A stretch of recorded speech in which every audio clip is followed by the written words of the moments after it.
There's a new police simulation game in the works. It's called Responding, and I'm going to give you a quick overview of the game and its development process. So the game is being developed by Visionary Studios in Unreal Engine. Thank you very much to one of the developers called Dysans. They got in contact with me, gave me early access to the game so I can check it out and show it to you. So in 2022, I made a video on Police Simulator Patrol Officers, a game I really do enjoy, and the video title was like, this is the best police simulator ever. I do think it has many shortcomings. There are some things that just haven't been expanded and developed as I hoped they would be in the development process of that game. And this is where Responding comes in. So this game is a brand new project. It's still in fairly early stages of development, but I think there are two key differences with this game to Police Simulator. Firstly, this game doesn't just involve police. You can play as ambulance drivers or as a fire service. That's going to be great. If you know a game called Flashing Lights, where they've got all three emergency services, that concept is really cool, the idea of emergency services working together, potentially in multiplayer as well. But this game, I think, is going to be far higher quality than Flashing Lights, which just doesn't cut it in my view. The second key difference between Police Simulator and this game is that Responding really does have quite a lot of action in it. You're going to see shootouts, you're going to have proper police chases, chases on foot, chases in vehicles. You're going to have to deal with people's wounds and injuries, even if you're a police officer. Request backup, use firearms of all kinds. It's gonna be great. And compared to Police Simulator Patrol Officers, which doesn't have many action sequences and can be a bit boring as a result, I think this is going to be really engaging and fun. But to show you a bit of the gameplay and some of the cool features, especially with the vehicles in the game, here is a quick bit of gameplay I've just recorded. So this is the playable early access demo of Responding. We're going to jump into the single player and I'm going to show you some of the really cool features. So here we are in our office, and it's worth saying that this demo is really early. Many of the things will change. There are some placeholder assets, but in general it feels really nice. So here is our office. You're going to come back here with your evidence and build a case against suspects. If we use this door and go out into the lobby, you can see here's, I guess, the guy, the dispatcher.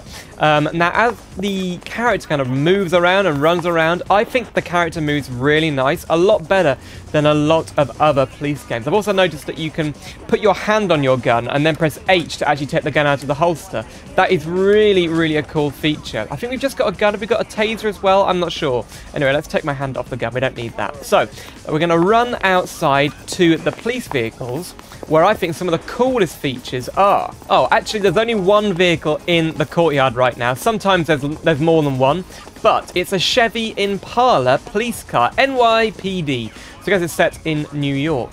There we go, we're in the vehicle, and on the interior we've got a laptop. So this laptop we can interact with by pressing E, and then as you can see there's a CIC wanted flyer, suspect probable cause to arrest.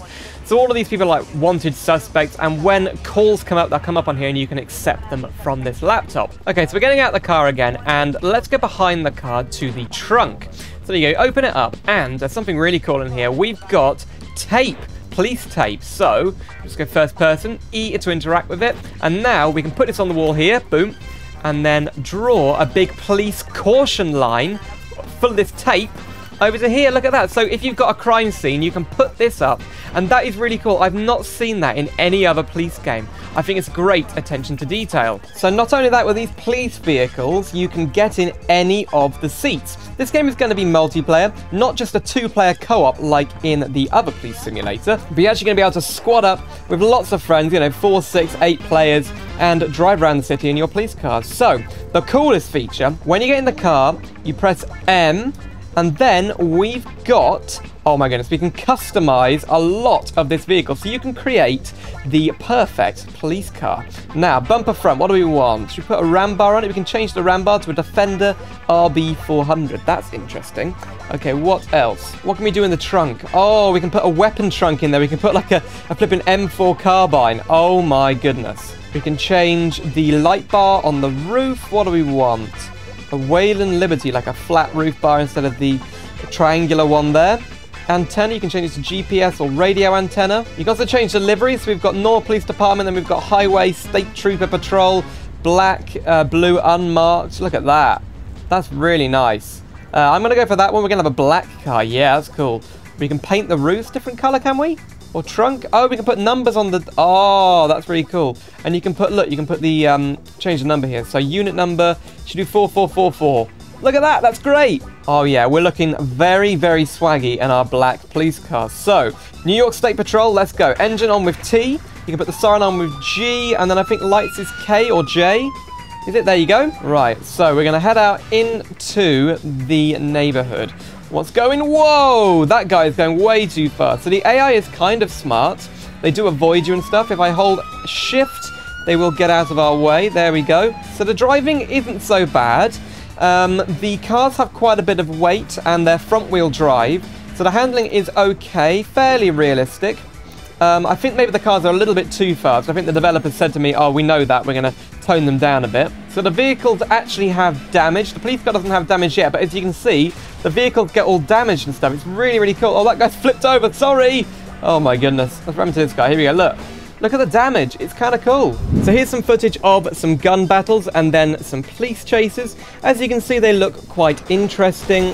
When you pull people over, they might get out the car and draw a gun. You'll have to do something about that. The gun system is quite interesting. You put your hand on your weapon and then you have to press another button to take it out of its holster. So you can almost, I guess, intimidate people by putting your hand on your holster. So it really does emulate the kind of gun play in a policing situation quite well. Here's some footage of an ambulance that's in production for the game.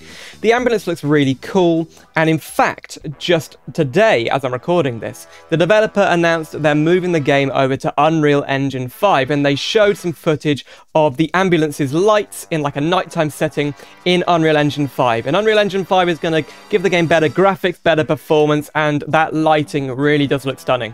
So from the sounds of it, the game is going to be quite open-ended, and it is going to have that multiplayer mode. But here's a quick list of some of the features I was able to find out about the game. So the game has got pursuits, investigations, and case building. So as you gather evidence against a suspect, you can build a case against them. Police raids, you'll have to raid people's apartments, houses, whatever. Shootouts, firefighting, that's with the fire service, medical scenarios, and multiplayer roleplay. So the game is going to be $29.99. There is no official release date yet. My guess would be in the next 2-ish years we'll see this game coming into early access on Steam if the development goes well. If you want to access the game's early access mode, you've got to get the deluxe edition, which is $49.99. Remember, you are basically supporting the development of the game. Now, there's a great website where you can look at some of the info. There's also a Trello page, which is like the roadmap, and a Discord server. I'll leave links to all of those in the description below. So that is pretty much everything about Responding.